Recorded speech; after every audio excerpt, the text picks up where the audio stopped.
morning, students. A warm welcome to our history class. In the previous lesson, the non-cooperation movement, we have studied that the Congress leaders prepared a report known as the Nehru Report, which included some proposals, including the demand for self-governance. Even an indication was also given in the report itself that the Indians would launch the civil disobedience movement if the British would fail to accept the proposals by the end of 1929.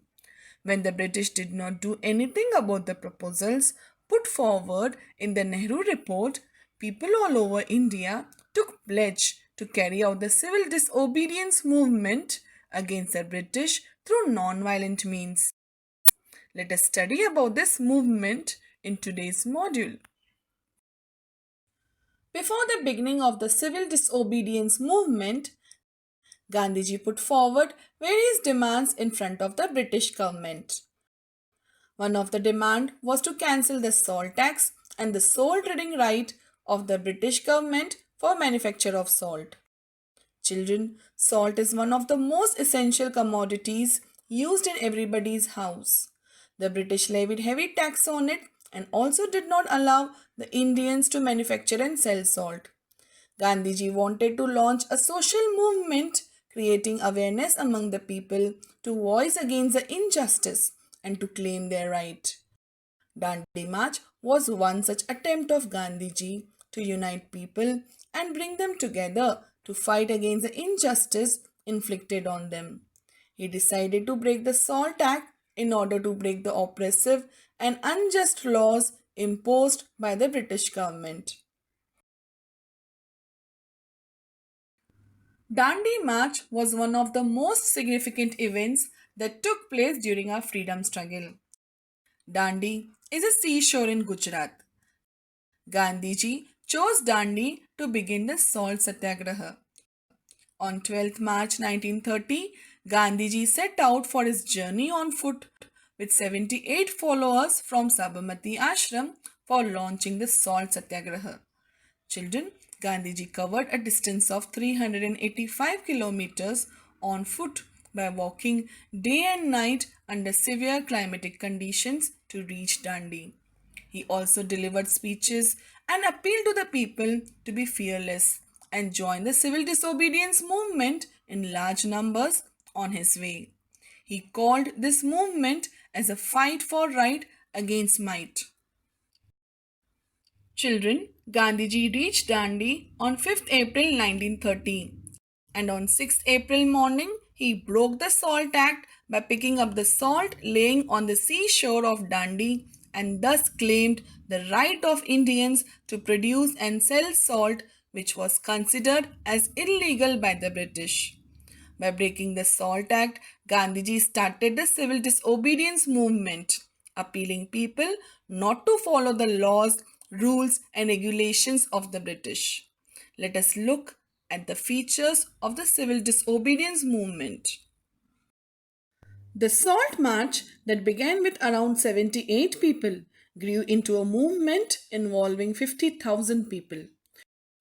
Not only people from urban areas, but from rural areas also participated in large numbers, including the women. Women like Kasturba Gandhi, Kamla Devi Chattopadhyay, Hansaben Mehta, etc. not only participated but led the satyagraha at various places. The civil disobedience movement drew the world's attention for its non-violent nature, children. Indians fearlessly and with unwavering determination faced all the hardships, but they did not stop their satyagraha.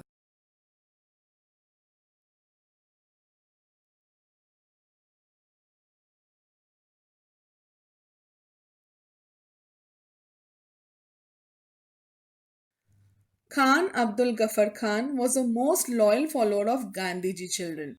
He was also known as Frontier Gandhi. He had founded the organization called Khudai Khidmatkar in order to serve the people. He launched Satyagraha at Peshawar on 23rd April 1930 following the footsteps of Gandhiji. The town was in the hands of Satyagrahis nearly for a week. The British government gave orders to the Garhwal regiment to carry out open firing on the Satyagrahis in order to suppress this movement.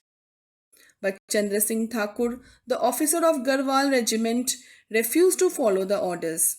The British court martialed him and gave him a severe punishment for not obeying the orders. The British also arrested Gandhiji on 4th May 1930 since they were not able to control or either suppress the movement. People all over India strongly protested Gandhiji's arrest and carried out the movement more vigorously. In Solapur Satyagraha, the mill workers were in the forefront. They observed Hartal on 6 May 1930 and carried out huge processions. When the British were unable to control the movement, they started firing at the procession. The firing caused deaths of many volunteers. People became furious and started attacking police stations, railway stations, courts, municipal buildings, etc.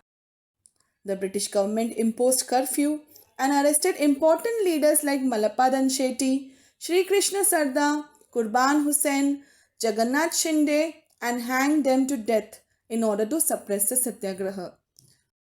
Children, there is one memorial, Hutatma Smarak, which is made in Solapur as a tribute to these leaders who sacrificed their lives in the Solapur Satyagraha. Now it's time for us to conclude our history class for today. We will learn about Dharasana Satyagraha and about the three round table conferences in tomorrow's class. Now read the textbook with the help of the study cloud links shared in the PDF file and also complete the notes. Thank you.